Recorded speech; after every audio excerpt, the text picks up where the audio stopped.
Good evening, class, and good evening, guests, and Robert. So we're very, very excited to have our CEO Roundtable today. We have gone over many of the details in previous classes. You all have your agenda, I hope. Does everyone have an agenda that they can go from? Great.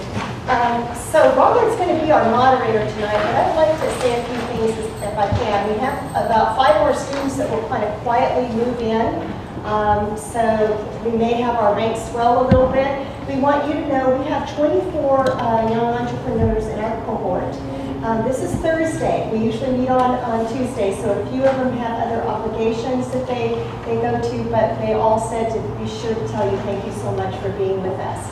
Also to remind our guests and all of you that YEA is a program which is sponsored by the Oxnard Chamber of Commerce. It is also a STEM program. Dr. Cynthia Herrera, as you know, wrote a huge STEM grant, went towards this program this year, so we are delighted to have a STEM emphasis as well as an entrepreneurial and business emphasis here. Our students meet with us almost every Tuesday from 5:15 to about 8.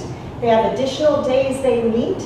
They have a complete business plan that they're working on, including financials and marketing. Some have partners, some are singular businesses, and they will be practicing in the next few weeks for their investment panel. We will choose one business that will go to the Saunders Regional Competition, and hopefully someone from that competition will be at the national competition. So they're really a dynamic group of students. You can see from your list, they're from a variety of schools. Our youngest student, hi Rosie, is in 6th grade. Our oldest students are in 12th grade. They come from all over the county, including a couple of private schools, alternative schools, public schools, high schools, junior high, and elementary schools. So we're very, very pleased at how interesting our students are. So what I would like to do, if I could, to honor our students is I'd like to read their names to you. And as I read, if you're here and I read your name, would you please stand up?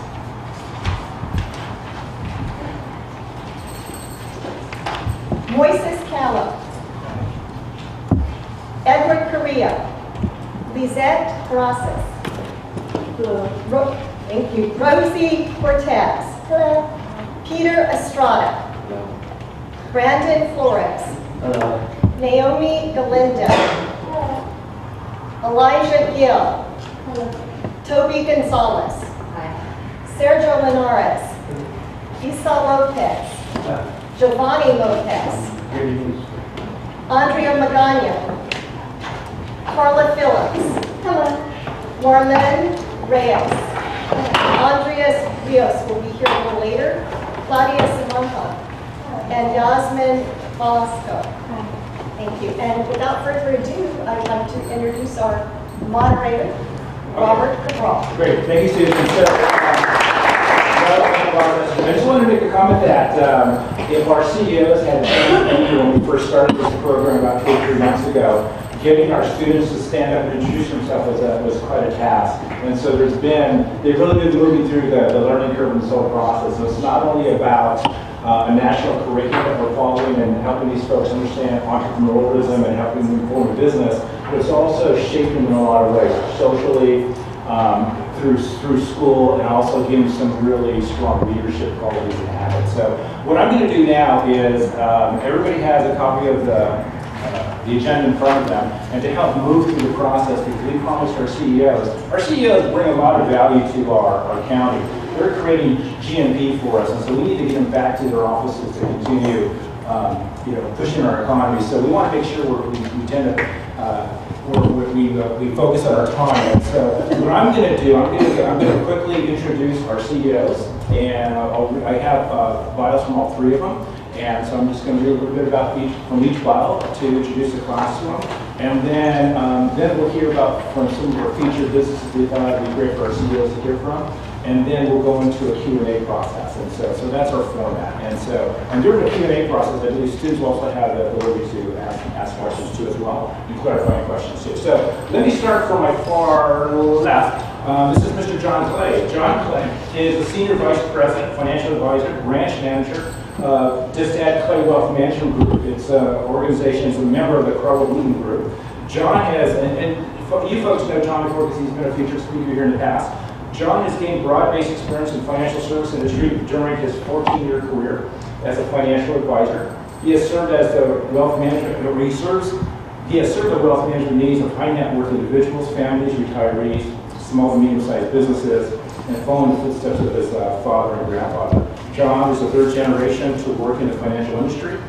John's goal is to provide his clients with the highest level of service and with a special focus on financial planning, asset allocation, income generation, tax-free investing, and retirement planning. John's a graduate of Cal Poly Pomona. He is the Senior Vice President and Financial Advisor and Branch Manager.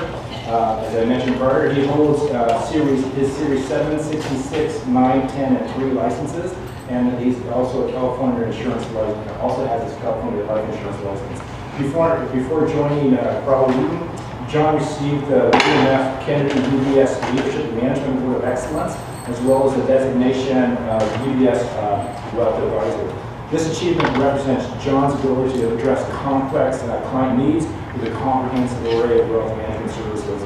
Outside of this, John is active in several community organizations. He's the current president of Oxnard Rotary. So past President of Oxnard Rotary. And in his free time, John enjoys cycling, mountain biking, softball, cooking, and spending quality time with his wife and 3 children, family, and friends. Our next featured guest, and we'll hold our applause for that. Our next featured guest, the CEO, is Mr. Patrick Miller. Patrick is the president and chief executive officer for CDC Federal Credit Union. Patrick joined CDC in July 2012, and he has over 22 years of financial service experience in investment brokerage, insurance, banking, and credit union leadership. He led organizations from 7 to 4 divisions: sales, service, finance, and operation. That reorganization has successfully realigned people to roles that more appropriately support CDC's vision to be the premier lender in Ventura County. Early results have been overwhelmingly positive with consumer lending increases that exceed prior year volume more than 40%. Patrick's a native of Mansfield, Ohio. He earned his bachelor's degree in social sciences at Harvard College, where his major areas of study were economics and political science. Prior to joining CDC, he served as vice president, branch operations for Navy Federal Credit Union, where he had oversight of 73 branches located in the western United States and the Far East military installations. While at Navy Fed, Patrick led the launch of proprietary broker-dealer and registered investment advisory firms and led branch teams to adopt a sales and service culture. In addition, he directed the onboarding of 19 new branches during a merger with San Diego-based USA Federal Credit Union, and successfully executed an emergency preparedness plan with 11 overseas branches during the 2011 Tohoku earthquake tsunami crisis in Japan. Prior to this CDC, Patrick has worked with Colorado Credit Union, Selco Community Credit Union in Eugene, Oregon. Patrick has 2 sons, Nathan and Andrew. He's a parent. I think one of the proudest things about Patrick is that he's a proud parent of a nonverbal autistic son. They are very active in autism-related parent support groups. Patrick is an active Newbury Park Rotarian. Where he currently serves as past president. Patrick volunteers much of his time with Ventura County Medical Resource Foundation. He's the vice chairman of the board of directors, and Patrick was also appointed by Governor Brown to serve on the Area 9 board of the State Council for the Development of Disabilities. In addition, he's also an active member of the Credit Union Legislative Advocacy Committee for the California Credit Union League. That's Patrick Miller. Last but definitely not least, this is Dr. Christina Tafoya. Dr. Christina Tafoya is the Dean of Career Technical Educational Division of Oxnard College. Dr. Tafoya reports directly to the Vice President of Academic Affairs and Student Learning Division. She's been the Dean of Career Technical Education and serves as a member of the President's Instructional Executive Team. In spring of 2015, Dr. Tafoya assumed the role of Dean here at Oxnard College. She holds a Doctor of Dental Surgery degree at the University of Southern California School of Dentistry and a Bachelor of Arts degree in Psychology from Mount St. Mary's College in Brentwood. She also attended, listen to this students, she also attended Oxnard College. and Ventura College, earning an Associates of Arts in Business and Associate Science in Biology. As a student at community colleges, Dr. Tafoya was highly involved in Oxford College campus life as the Associated Student Government Senator and working as a teacher's assistant for the PACE program. Dr. Tafoya comes to Oxford College serving as the past dean for CTE at Grossmont College. At Grossmont, she managed both academic programs and a variety of special funded programs. Her academic departments included Administration of Justice, Business Office Technology, Child Development, Computer Science, and Information, Culinary Arts, and International Business, and Hospitality and Retail Management. Her specially funded programs included the Foster, Adoptive, and Kinship Care Educational Program, the Welcome Back Center, and Middle College High School. Dr. Tafoya's division also provided oversight for other regional and statewide work, such as the San Diego Imperial County Regional Consortium, the Health Deputy Segment Navigator, and the CTE Enhancement Funds. She's an active member of the California Community College Association for Occupational Educators. A really important fact about what I learned today about Dr. Tafoya, I'm going to read her last sentence. Not only was she been an active faculty member in the areas of accreditation, program review, curriculum, and professional development, and student learning outcomes, she also serves on Oxnard College Incident Command Team. She has received Special U.S. Army Mission-Oriented Protective Posture Level 4 training in bioterrorism and disaster response. I don't know what that is, that sounds really good. So, can we please welcome our guest? I'm going to bring Susan back up so we can introduce what we'd like to do before we start off in our question and answer. We want to give a chance to have our CEOs kind of experience some of the greatness we've been seeing with our students. And so we've identified 3 businesses that have started going through ideation, business idea concept. And what they're going to do today for us is going to give us a pitch, give you a vision understanding exactly what they're doing and what they plan to do. As Susan had mentioned earlier as we started this program, this YEA program takes a student learning outcome from ideation to business concept to business ideation to forming a business. And it's going to culminate with these students who will be in front of the 5 investor panels in Ventura County, and they'll be seeking 2 to 3 months worth of working capital. So they'll be launching real businesses. So, all right, Susan. Thank you, Robert. I do also want to say the man behind the camera over there, Bob Allen, with the mayor of KADY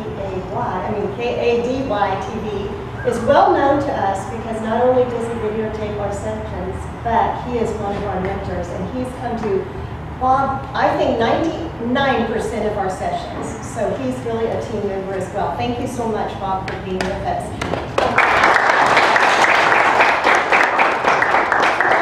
Businesses we're highlighting are it's going to be a very brief introduction. We could have done this for every student that's here, from the work that they've done and the ideas that they've had, but because of time, we just sort of selected a few that might represent some broader views.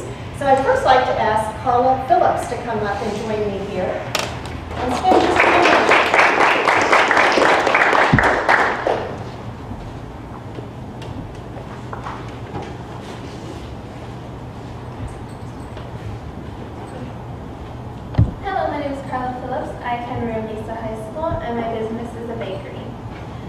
My business name for my bakery is Galaxy Bake, and the mission of Galaxy Bake is to provide original customized cakes and cupcakes that have extraterrestrial flavors and colors. Thank you very much.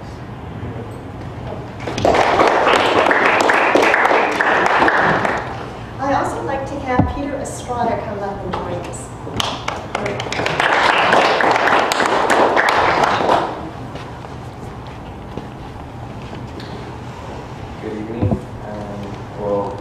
It's an honor to share my business with you guys, and one of the mission statements to my business is Juicy Vibes. It's a music blog. It's curated to those that are listeners for R&B, rap, and hip-hop music, and it's on the cutting edge of those listeners that will enjoy the vibes of that. And thank you.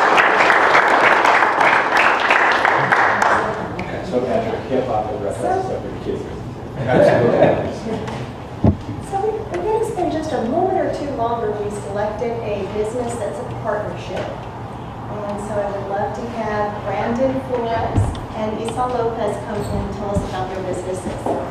Their business.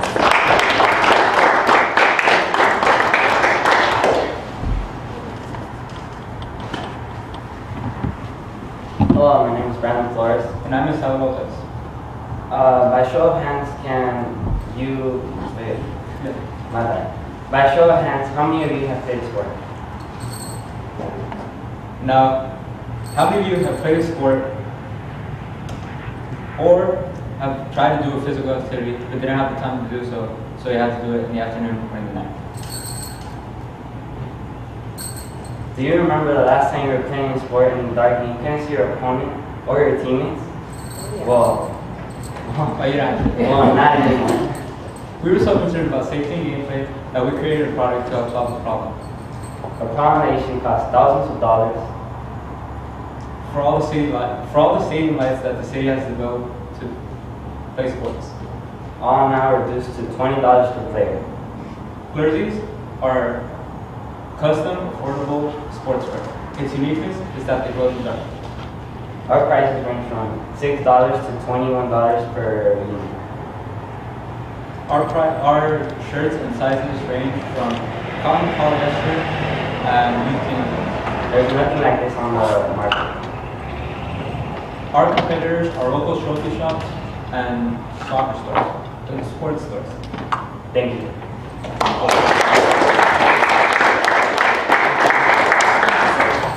So, just to share a little tidbit about Glittersy. Glittersy has created a proprietary type application that could go on jerseys that they would actually pre-purchase for various types of sports. We're going to start with the soccer sports first, and they have a unique application, unique process, and we start talking more about it. We had to sign a non-disclosure statement, so but they've been really working really well on it. It's a very unique process. And a really unique concept because it's going to fit something in the community.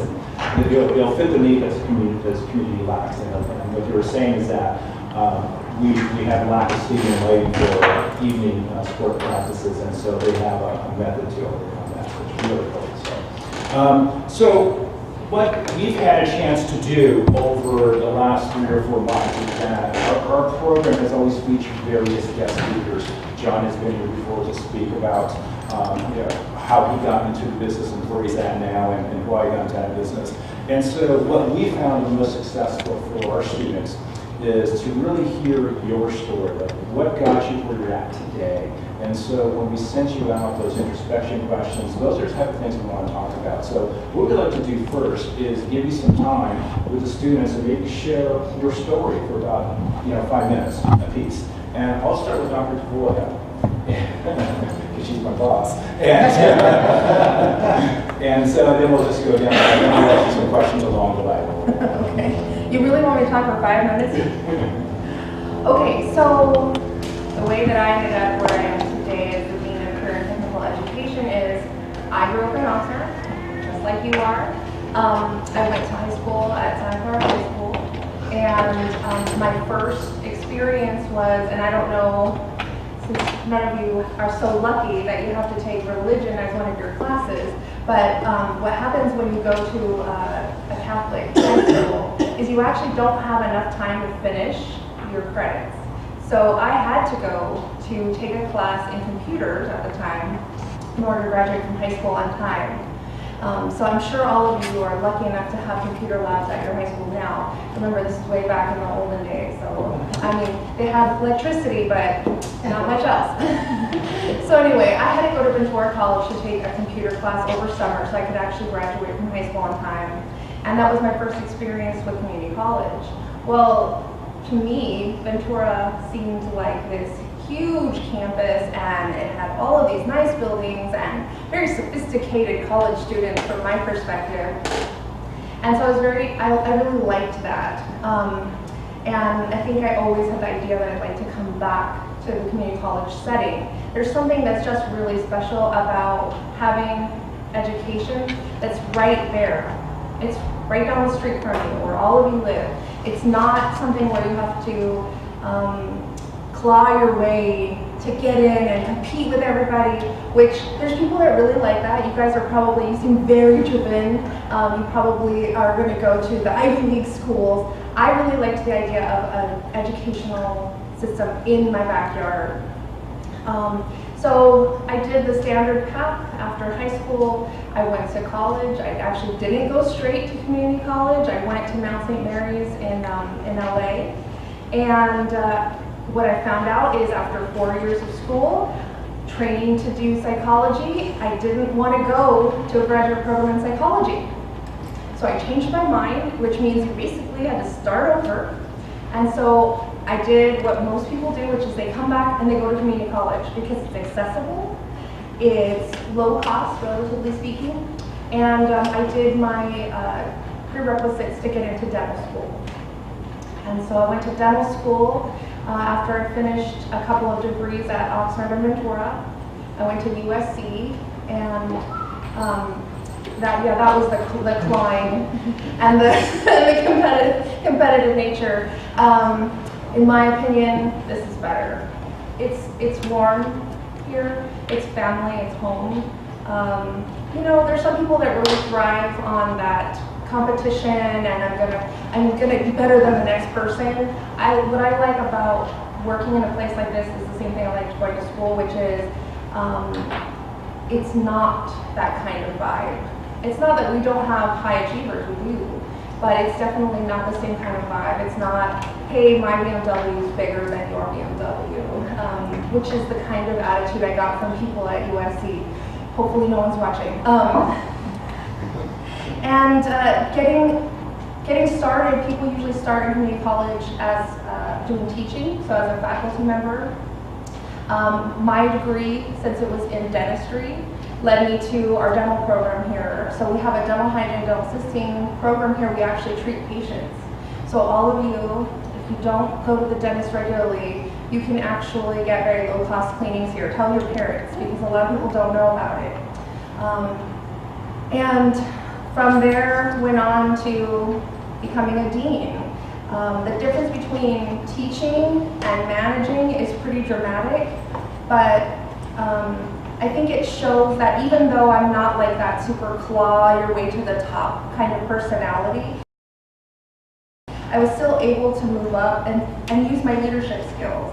And it's in a way where, to me, I feel like I impact students like you every single day. And that's how that's my role right now.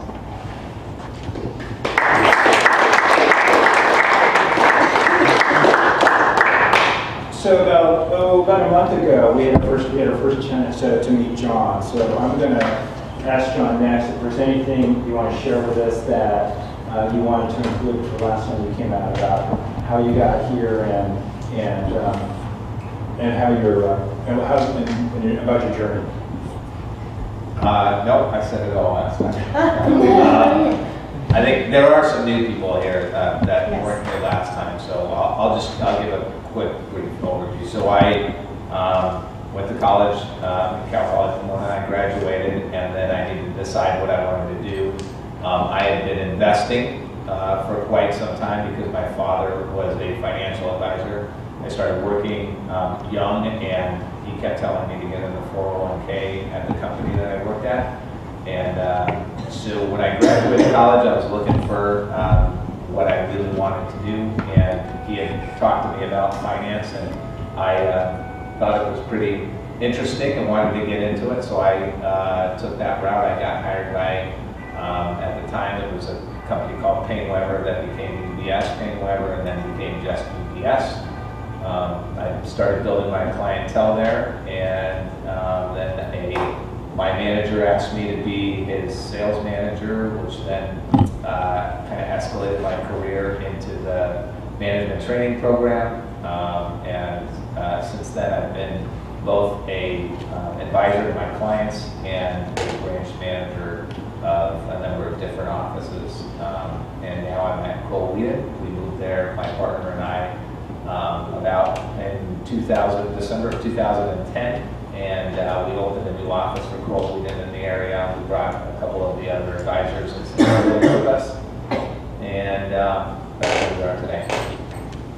Yeah.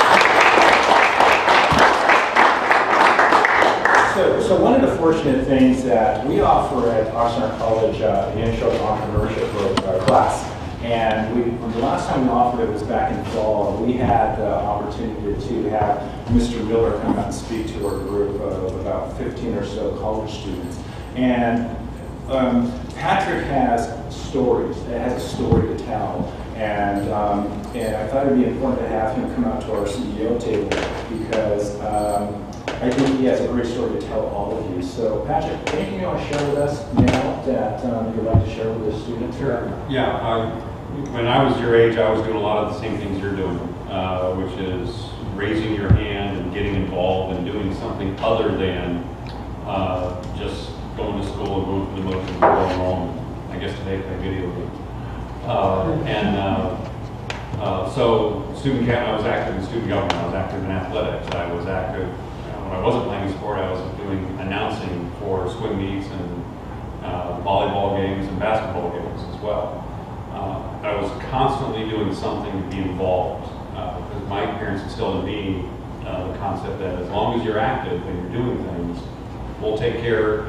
We'll take care of your allowances and your clothes and the things that we can do to the degree we can afford it. So if you're not active, you got to go get a job. I actually did both. Washed dishes at the local restaurant. But so I went to college, and unfortunately, my stepfather died, and it was unexpected. It was kind of tragic, and it was the Rust Belt in northern Ohio, the Midwest, and there weren't any great jobs. So my mom said, "You have a gift of gab. You can talk to people. Why don't you go try sales?" And it was really the kind of job I could get. So I ended up selling potato chips, copy machines, radio advertising to get through college. So it took me 6 years to get through college instead of 4 years. I blame money, but it might have had something to do with academics. I don't know. Probably mostly money. But I ended up through networking. I enjoyed selling radio, but I wanted to do something that was a little more entrepreneurial. And I ended up doing what I'm still doing. I ended up becoming a financial advisor at Merrill Lynch. And once I got married, we relocated to Colorado and raised my hand again and became a sales manager of other financial advisors. And every step along the way, there was a good reason to just continue networking, continue asking people for help. I think four of the most important words you can learn or you can actually apply in your career is to find good mentors and constantly seek their advice. Tell them, I need your help. I call those the four most important words in the English language. Because if you just ask people for their help, their natural inclination is, yeah, I'm going to help. And then you can ask them for their advice on how you would approach the budgeting and funding for your business or the next endeavor, how you prepare for the next step in your career. And I did that at several steps along the way. Was very blessed and had great mentors. Today, Robert's one of my mentors, and I ask him for help all the time. And that put me in the CEO chair.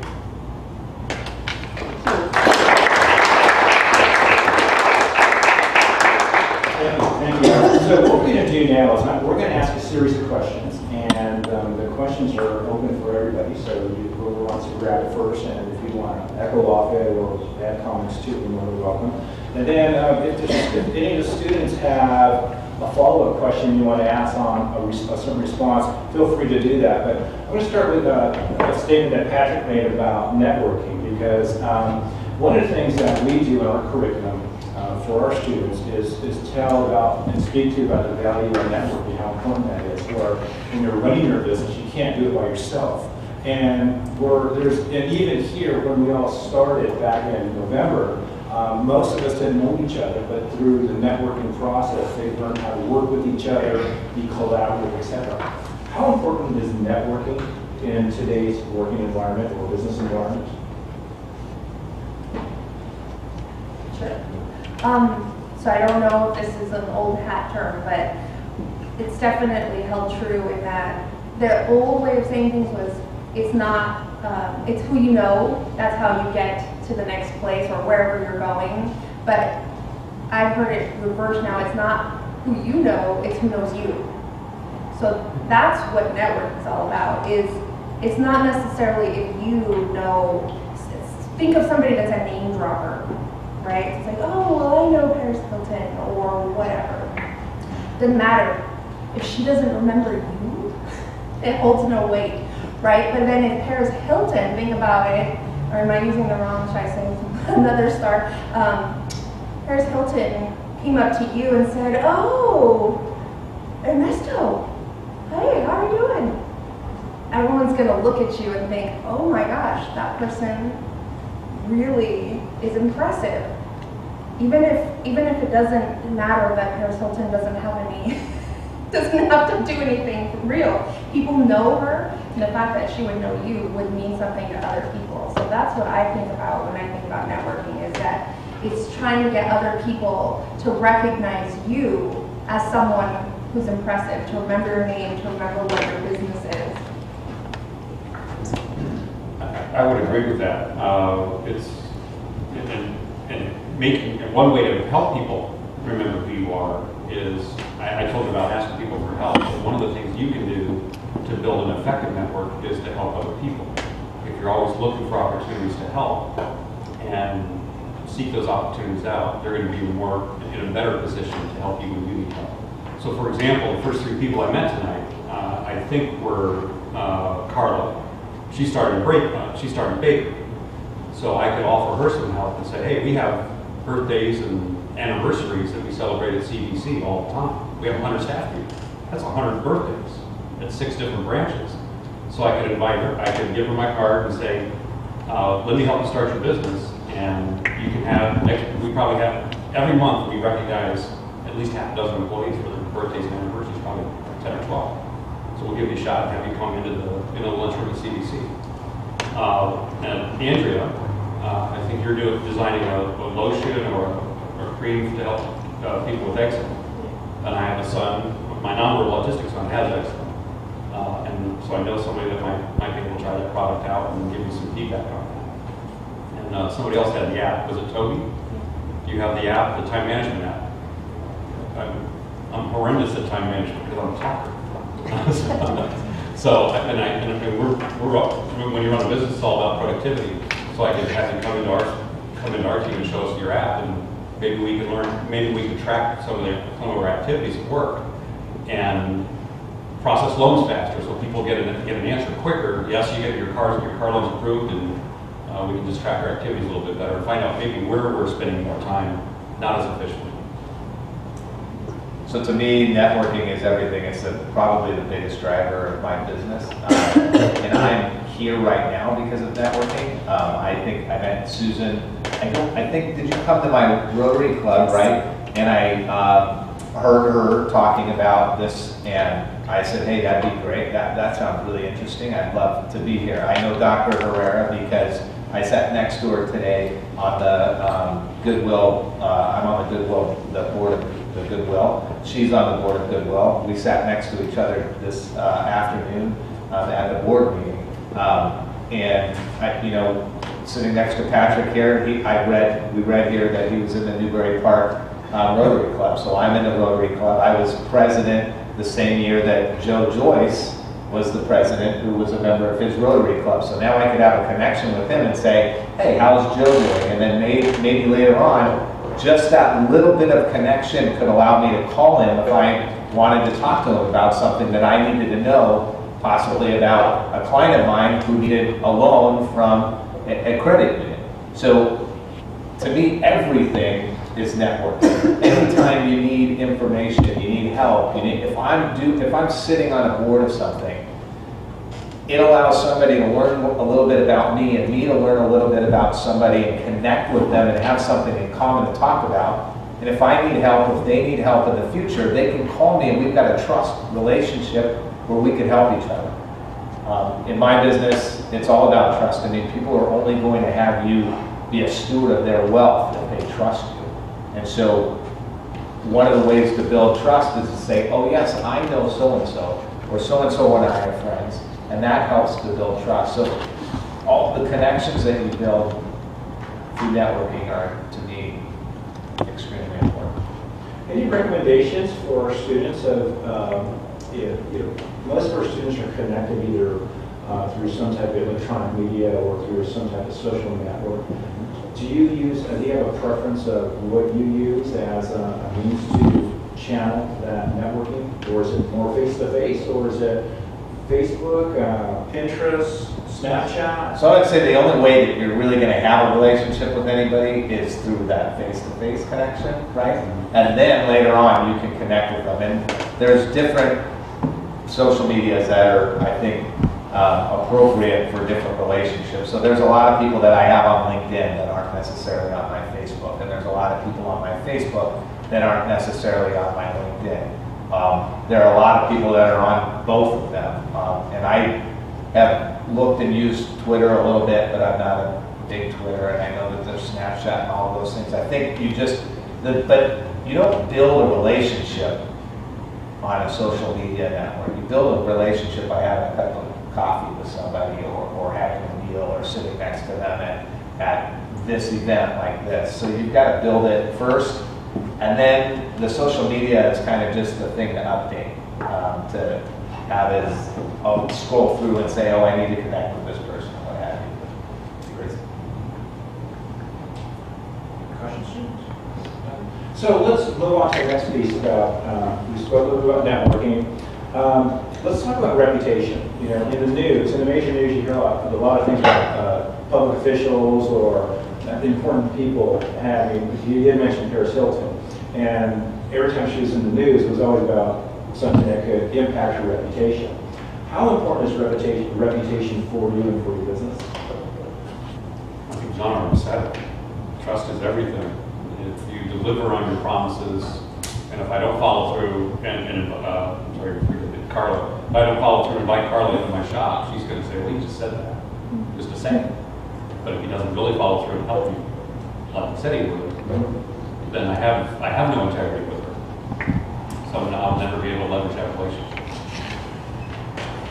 So I think that ties back to the social networking and your basically your web presence. You never know when something's going to come back and sting you. I do a lot of hiring, and I have seen, I don't know how many times where people that are part of the hiring process, whether they're supposed to or not, will go and search out candidates on the web and dig up dirt. And whether it's supposed to or not, it definitely has to influence whether that person gets hired. So reputation of not going to the grocery store in your bathrobe is one thing, but I think what we don't think about is all of the things that are being posted online. And it's not necessarily you. So I'm sure you guys search your own names, but I would definitely suggest being cautious about what is being put out about you. When your friends take pictures and tag you, what is that saying to people? Because if it comes up when people do a Google search, that impacts your reputation. And so you have to be aware of how you're presenting yourself, whether it's consciously or not. Yeah, that's true. More and more hiring managers look at Facebook, look at Instagram before they make the final hiring decision, authorize, even though you passed all the tests and you got to pass the interview. They'll look at your postings, and if all your postings are drinking parties and there's nothing of substance other than this person parties a lot, that's going to cloud someone's perception. Now, you may not drink more than one drink when you go out. None of you drink yet, I'm sure. But those types of things, when you are of that age, they can definitely change a decision from a yes to a no. Or even current employees Who are posting when they're supposed to be working. Yeah, absolutely. So social media is an interesting thing because I have friends from all walks of life, and people want to tag you on different things, right? But there's a lot of people that I'm very close friends with, but we don't necessarily have the same ideals or beliefs sometimes, you know. Nobody has the same two perfect ideals and perfect thoughts and opinions on the world and stuff. So, when somebody might think something's neat or cool to post or tag you, even if you're not in it, because they want you to read an article or something, And you might not want that, even though you didn't do it, somebody can tag you on it. So that's all really important. And you can actually put a setting on your Facebook that says if anybody tags me on something in order for it to go out, I need to approve it to go out. And I have that setting because my reputation is everything to me and my business. If I have a bad reputation, people think poorly of me, I'm not going to have a very good business. So how protective do you have to be of reputation? If you do, say if you come across your Facebook account or your LinkedIn account and you see a picture that is really describing you the wrong way or has a perception of describing you the wrong way, how do you protect that? And how can our young business owners start looking to be, how do they become conscious of protecting their reputation? How do they start that process? I think you just have to, first of all, I mean, there's no real protection, but you just have to be a good person. You have to think about everything that you're doing and try to, if you're doing the right things, then it's going to be pretty darn hard for somebody else to ruin your reputation. And so that's where it starts, and I think that's all you can really do. It is just make sure that you are always thinking about what you're doing and how you're behaving and acting in the world. Are you hanging out and doing bad things, or are you out there in a class like this getting better? Are you doing things for a non-profit organization? Like I was just blown away by a couple of you guys coming up and saying my business is a non-profit. That's awesome. That's how you protect your reputation and do good things. And you're careful about who you spend time with. Oh yeah. Because the actions of people around you will reflect on you, even if you're not the person that's doing things that are negative. Great. Students, any questions or follow-up on about reputation? So one of the things that we're looking at now, and as the students are going through their journey and creating their business plans, is the area of marketing and strategy, where as they're writing their business plans, they're identifying or they're trying to determine how the business is going to grow.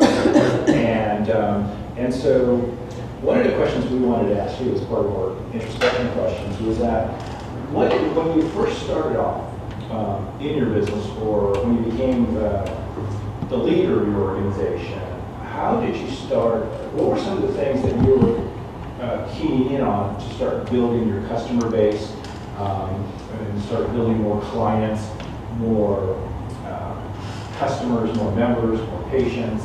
What are some of the things that our students need to be conscious of as they're building their plan, so they can start understanding that I'm not going to capture the world tomorrow when I launch my business. It has to start, steps by step. What are some of the key things that you can pass on to our students about acquiring customers and building your customer base? I'll take a shot at that one. In any business, you have to give exceptional service and follow through on your commitments, and you're going to earn referrals from other people by doing it. Our brand statement that's on our business card and on all of our other promotion materials is make it easy. We want to make the process easy, whether you're opening an account, resolving a problem, using your credit card or debit card, getting a loan. We want the process to be easy and have members remember that CBC is an easy place to do business, an easy place to get services from. We quickly identified when I came in a few years ago that it was taking too long to do some things, like open accounts and get a car loan funded and things like that. So we focused really, really hard on the process to make sure that when we tell people we're going to make it easy, that we actually deliver on that brand promise. I think another thing you can do, so whatever your brand promise is going to be, your unique positioning statement is going to be, just make sure you can actually deliver on it and be passionate about it, and almost a maniac about making sure you do those things. Another thing is to find a niche product or a niche area, like the glitter seed. Did I pronounce it right? Glitter seed product. That's a niche product. That's an innovative, different thing that you can do. We're looking at something now. We haven't even talked to our board yet about it. Classic car loans. It's harder to get a loan on a totally refurbished 1972 Barracuda with a Hemi engine. That's a $30,000, maybe $35,000 car. That's right. It's hard to get a car loan for that because most lenders don't loan money on cars that are over X number of years old. But there's a big marketplace out there for that. They're very emotional about their cars. They tend to actually appreciate value instead of down value. Down payments are typically 10% instead of 0% down. So we think there's a business opportunity there, and we're going to do some research on that market. And maybe we can create a small niche market and become a big player in kind of a really small, close-knit group of people, which are muscle car fanatics or hot line car fanatics. So just think of any way you can find a niche. Well, my business is education, so I think it was already touched on tonight, but one of the things you have to do is say yes. So I said yes to being here today. I got a chance to speak to all of you and basically put that thought in your head that community colleges are nice places, warm, fuzzy places, places that are accessible, and that there's people, hopefully you think, I'm coming across in a positive way to you, that there's people here that are here because we would like to educate young people like yourselves. And so you'll now think of that as a positive option. And even if you choose not to go to college at all or go somewhere else for college, you still have hopefully that positive impression. So I would say to a large degree, making things successful in pretty much any field is about saying yes to things. And you just don't give up. You just keep going, and something is going to work eventually.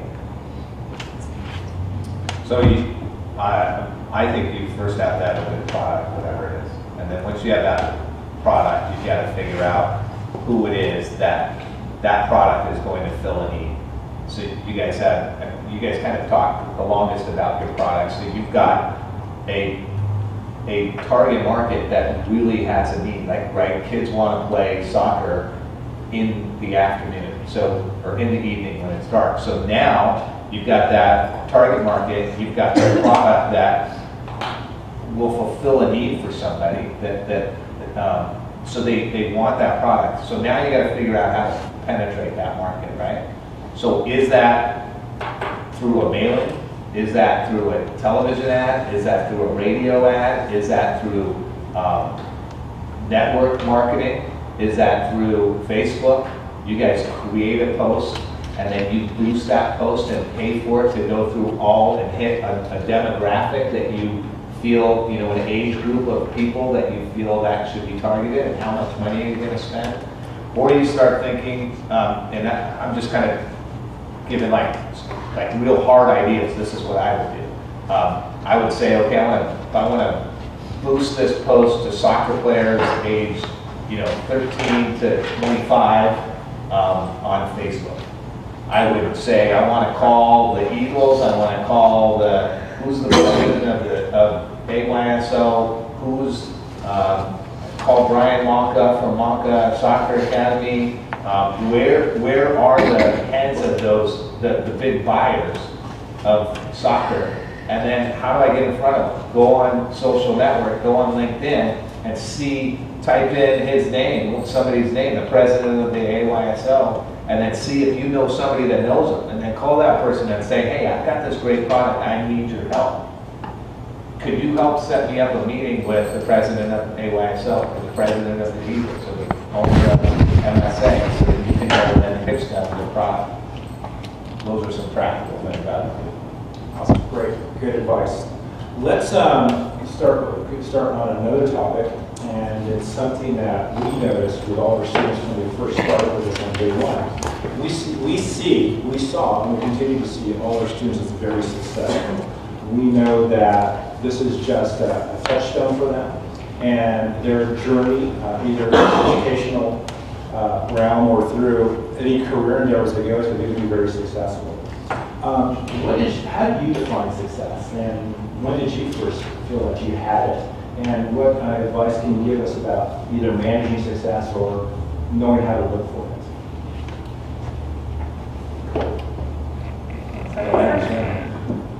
Okay, I'll start. I don't know, for me, when I was out of all my consumer debt, that's when I felt like I was successful. So I think you got to set benchmarks, right? And success is going to be totally different to different people. So somebody in my business might want to do, to feel successful, $1 million in production, $2 million in production. Somebody might decide that they only want to do $500,000 or $250,000 to be successful. Because the more success you do, probably the harder you're going to have to work. So first you got to define what that successful is to you, that number, and then you've got to work towards it. And maybe it's not even an amount of business that you're going to generate. Maybe it's the success to you is defined as I want to bring home X amount. I don't want to be in debt, and I want to be able to be involved in my community, give back to my community, and spend quality time for my family. So first you define it, then you build the business model, and then if you hit that, if you feel like you're doing that, and you've got concrete ways that you can measure that. Yeah, I'm only at work for 7 hours a day. I'm bringing home the amount of revenue that I want to bring home, and I'm with my family. I don't miss any baseball games or what have you. Then that's how you can define success. And I'll do that with all of my employees. When I sit down and we do their business plan every year, I say, okay, what would a successful year look like to you? What are you doing? Explain that to me. And we write down those goals, and then we monitor and see where they're at throughout the year. I would agree, you got to make sure the numbers work and track the right metrics. For me, it's all about helping other people. And I go back to, the light bulb first went on when I helped a client in the radio business, selling advertising. Told him, you got to have that tagline, kind of make it easy. For him, he had a body shop. And I said, what's unique about your business? How are you different? He said, well, I've just bought this machine that fixes unibody cars. Cars used to be on frames, and then they started making these unibody type cars. And they're harder to fix. It took like a $50,000 machine to fix a unibody car. And so we came up with a tagline for him, the unibody experts. And to this day, if you go to Skip Carell's Pro Body Shop in Mansfield, Ohio, on his business cards, on his billing statements, on his website, on everything, his sign out front, it's Pro Auto Body and Unibody Experts. And that transformed his business. He had the same machine everybody else was having, but he called himself the expert, and that made a big difference. Same thing today when we do car loans with people. As an example, when I get a letter from a member that says, I got turned down by 3 other people, nobody was willing to take a look at me, they just looked at me like a number, but you looked at some of the other qualities that I had, and the history I have with the credit union, and I was able to get a car loan for you, and paid it off early, and did other business with you, and you really helped me impact my family positively. The rest takes care of itself if you help other people. I have to say success for me is really a moving target. The last time that I felt successful was when I came in and all of you came and stood in line to shake my hand and tell me your name and tell me your business. That made me feel successful. The fact that you thought I was a person of value, that you wanted to introduce yourself to me. But generally speaking, I can say at any given moment, I may or may not feel successful. Sometimes it's enough that I have a job. And I'm like, okay, I have a job today. And that's enough for me to be successful. Some days I'm thinking, okay, the person next to me is doing so much better. They work shorter hours, they make more money, they drive a better car, they have a fancy house. What do I have? Those are the financial values. I just gave an example. I didn't say that was my goal. But ultimately, I fall back on, am I doing something that I feel matters? And so maybe in a couple of years, some of you will remember me and you'll come to school here, or I'm working somewhere else, and you'll say, I remember you. That's how I think about success, is that I had an impact on you. You actually remember something that I said, and it influenced you in a positive way. So ultimately, I have to fall back on that versus measuring against other things. And I'm not saying the finances are not important. They are really, really important, especially when your parents say, okay, you don't need to live here anymore. You can actually, you can go somewhere else. You can buy your own food, your own clothes, and it becomes really, really important. And you'll be glad that you spent time doing things like this because it gives you the confidence. Even if you decide to do other things besides become business owner, it will give you the confidence to do whatever it is that you decide makes you feel successful. That's great advice. My mom and dad just told me that too, that I had to move out of the house. So thank you very much for sharing your stories and giving us your advice. We're very conscious of time, and we're coming right up to about 6:30. And we want to open it up maybe for a couple minutes for any questions the students may have for you. And so we could do that now. So any students that have questions for our student guests? Yes, they do have questions. Yes, they do. I think when you're trying to be here to like giving note on what you guys are doing. Repeat the question.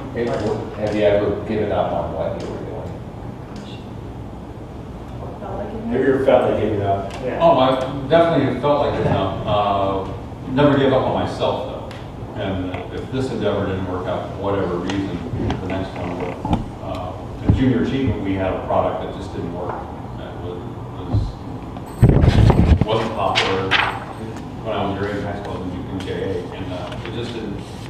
It wasn't selling. It wasn't working. We were losing money. So halfway through the year, we made a tough decision and said we're going to abandon this product and design. Came up with a different product, and that one worked. The second product worked out. So sometimes you just have to be willing to if you do the analytics and say, okay, it's not going to work, you got to be willing to make a tough decision and pursue the next thing. So I'm not saying to always hold your tent, but have courage in yourself that even if you do fold the tent, you're going to try the next thing and the next thing. There's countless examples of hugely successful business people failed in their first few months. Yeah, there's been a couple times where I thought, yeah, I mean, this is really hard, but you've got to, you get that. Giving up is different than making a decision that, you know what, maybe this is the wrong thing. And it's also different than failing. So I have a firm belief that it's okay to fail, as long as you learn something from that. So let's say you have a business right now that you're working on here, and if you're saying, maybe I should give up, but this is really hard, I don't want to give up. Maybe it's just that you need to go out and you need to fail. And if you fail and then you just stop, then that's one thing. If you fail and say, okay, what did I learn from that? I learned how to manage my books better. I learned how to market a little bit better. I learned that this did not work, and I need to think about a lot of things beforehand. I think those are different. I think we should not be afraid to fail. Giving up and failing is kind of two different things, I think. Let's take one more question. Take a couple, please. Yeah, you certainly do. What do you believe is the most important thing when starting a business or producing something? I think that have passion in it, because when you do feel like you're maybe it's tough and you want to give up, if it's something you really love and have passion in it, and you really think you're helping, you're going to be able to get through those. Those times are going to be easier. But if it's just something that you're doing just to make money, and times get tough, I think that's when it's going to be a lot tougher to get through those times when you think you want to give up. I would say branding. I would agree. So I'm going to just to have a different answer. I would say branding and positioning.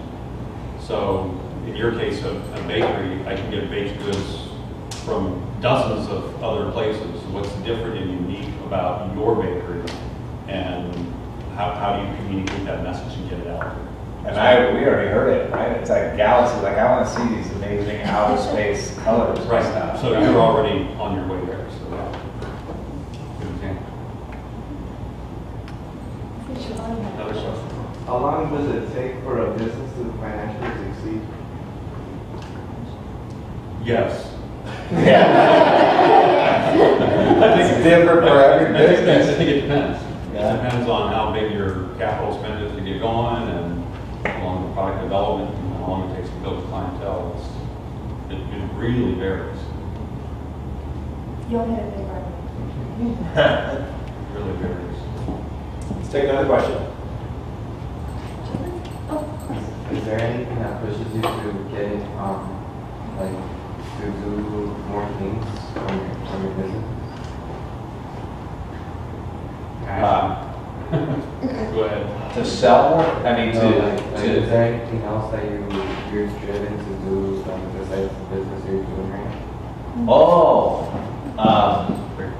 yeah, Great question. yeah. Yeah, my vocation is running a credit union. My passion and my avocation is helping people with special needs and developmental disabilities. You know, I lose sleep at night worrying about what's my nonverbal son going to do when I'm no longer on this earth, and what kind of living situation is he going to have? Are they really going to care for him, or is he going to be more or less institutionalized or off the corner and not giving the love and the care and attention he needs to maximize his potential?